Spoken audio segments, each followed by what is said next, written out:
The Ottoman Empire, a very large Muslim gunpowder empire with territory into Africa, Asia, and Europe, was ruled by the Sultan and included a bureaucracy with scholars and governors, tried to avoid outside entanglements or developments, and was very successful.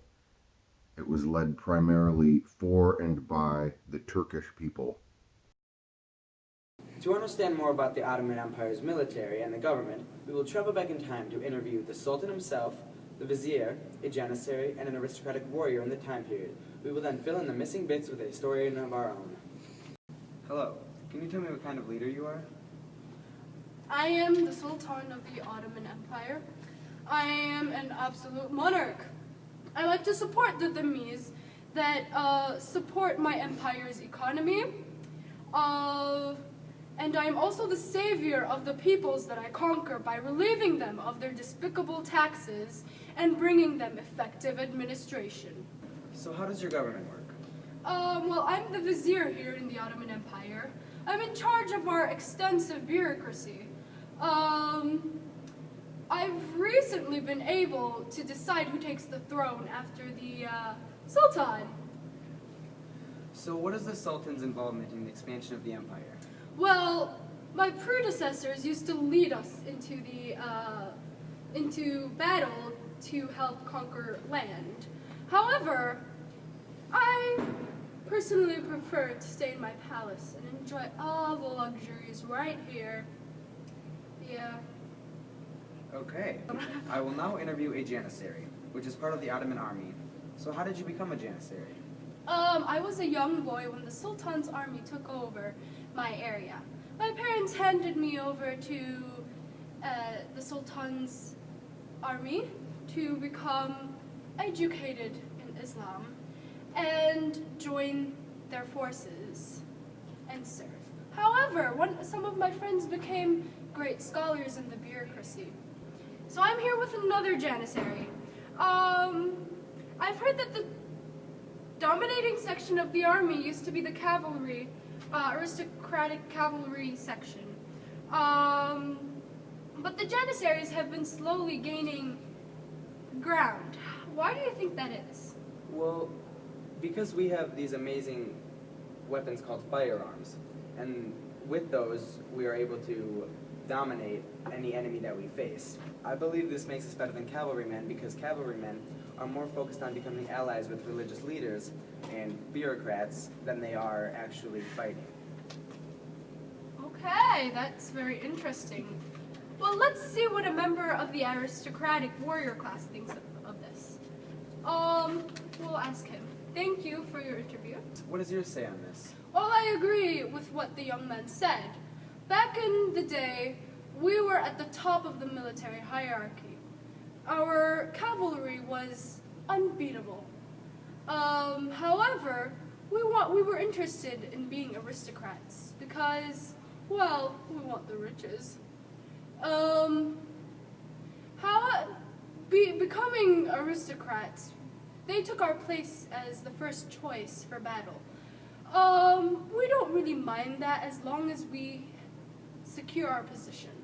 However, nowadays I can see that they're trying to gain political influence as well. I will now interview a historian to clarify the Ottoman Empire's style in warfare. The military is important in the expansion movement and the situation with the heirs of the empire. So, how important was military in the Ottoman Empire, and what was the hierarchy like? Well, the military was quite important because it kept the empire expanding and helped protect us from any enemies along our borders. And also, it was very important early on. The warrior class was the highest in the hierarchy, but they soon lost their position to other classes. What was warfare like?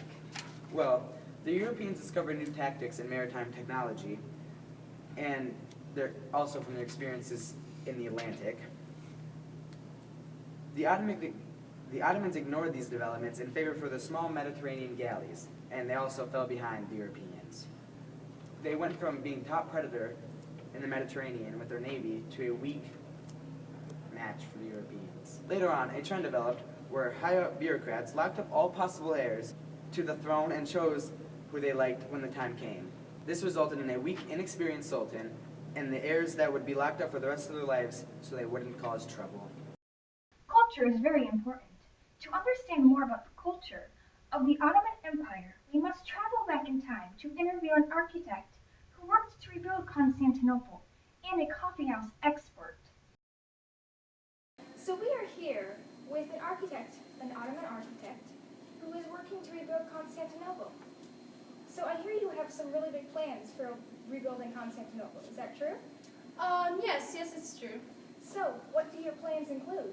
Well, so the Hagia Sophia will be reopened and converted from a cathedral to a mosque. We will be building aqueducts, reopening markets, and rebuilding the walls. We can see this in a document from an eyewitness to the sack of Constantinople, speaking of the sorrow that could be seen on Muhammad II's face upon the destruction of the city. This was probably to show the loyalty he had to Constantinople to interested individuals in a remorseful tone. He explains his rebuilding of the city with mosques. Wow, that sounds like a lot of work. What kind of architecture are you using? Well, we'll be using a blend of Muslim and Byzantine architecture. When will your work be done? Well, we don't know that for sure, but hopefully soon. That's nice. What are you most excited for? Probably the coffee houses. They're really fun. Oh, that sounds great. Speaking of coffee houses, I better get going. I don't want to be late for my next appointment. Goodbye. See ya! I am here with Ali Muhammad, the writer of an article about the benefits of coffee houses on society and culture. How are you today? I'm good, thank you. I am good as well. So what are the benefits of coffee houses? Well, they're a great center for socialization. They're a cultural hub, and they allow for people to express themselves in a social environment and to share ideas. It allows people, even from different religions, to commingle and to share ideas with each other. So what other reasons would people have for going to coffee houses? The coffee. So what is the history of coffee houses? Well, there's some debate about that, actually. One story is that it was bought in the late 15th century to Kivahan by people of Greek descent. And while that certainly may be a possibility, it likely came later than that, in 1517, during the rule of Selim I. Obviously, after the New World was discovered and we were able to import coffee beans and grow it here in the Ottoman Empire, we found that there was a lot of cultural exchange happening in the places where it was served, because people would congregate for long hours and talk amongst themselves. And obviously, as alcohol is forbidden within the Sultanate, it acted as a great substitute for what you might see elsewhere in Europe. Well, that's very interesting. I wish I could stay longer, but I gotta go. Goodbye. Bye. So, economy is a huge part of an empire. To understand this better, we're interviewing Joseph and a historian. Joseph is a French merchant. So, we're here with a French merchant in Constantinople to find out what the economy here in the empire is like. So, hello, Joseph. So, you're a French merchant here in Constantinople, am I correct? Yes, I am. I trade luxury goods from all across the world because these thick-headed Ottomans won't do it themselves. And also, my kind helps the economy around here. So how are you treated as a non-Muslim here in Constantinople? As a dhimmi, I do pay a tax, but the Sultan administration does look after me and my work.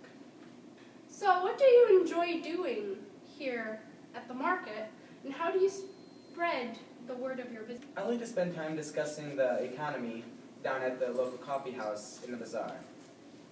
I do love these Ottoman bazaars. They include so many things from all over. Yeah, okay, that's interesting. So now we're here with a historian to help us discuss what the economy was like and help us expand on what Joseph told us. So how was the economy regulated in bazaars? Well, merchants and artisans were put into guilds within the bazaars. The administration made sure that everything was traded fairly. Okay, that's very interesting. And so how did silver affect the economy? Well, overall, silver hurt the economy because there was a large influx from Spanish America. I would say this caused major inflation, which then hurt our slow-moving economy. Now we're back with the Joseph, so that he could tell us about what happened when the Portuguese found their way around the tip of Africa. Hello, Joseph. I'm here to ask you about how the empire reacted when the Portuguese found their way around the tip of Africa. Well, by the Portuguese finding the way around the tip of Africa, it allowed them to have a new route, so the Ottomans stopped gaining profits from that, from their trade.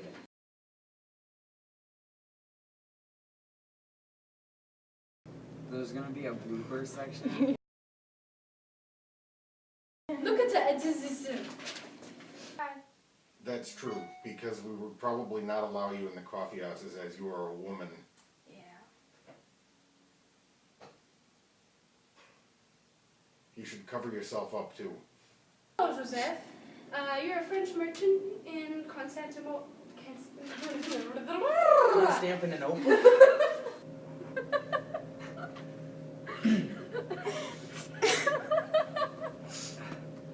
Okay. Don't ring.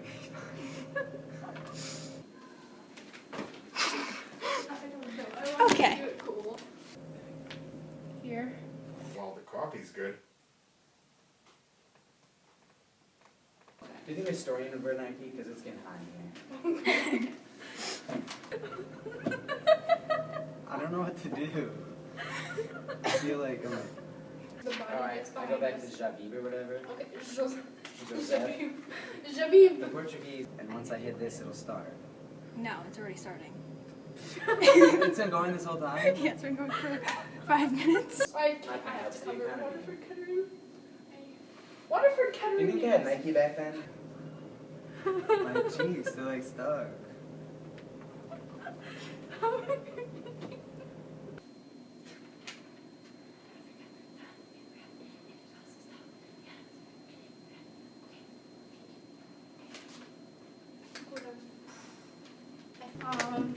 Where do we get paper from them?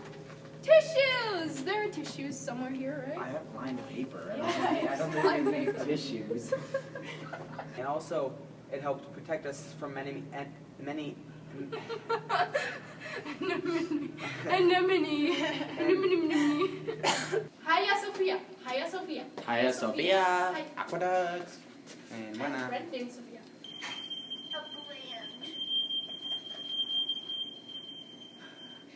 Is that your phone? Okay. Is it can't run? Okay. Jesus. I mean, look at this. No, I think that if that was gonna happen, they would just rip it. I don't think they would care that much. He's the I'll answer vizier. that for you. I need to go find a marching band helmet and use it as a mirror. Where did it go? Okay, I'll just use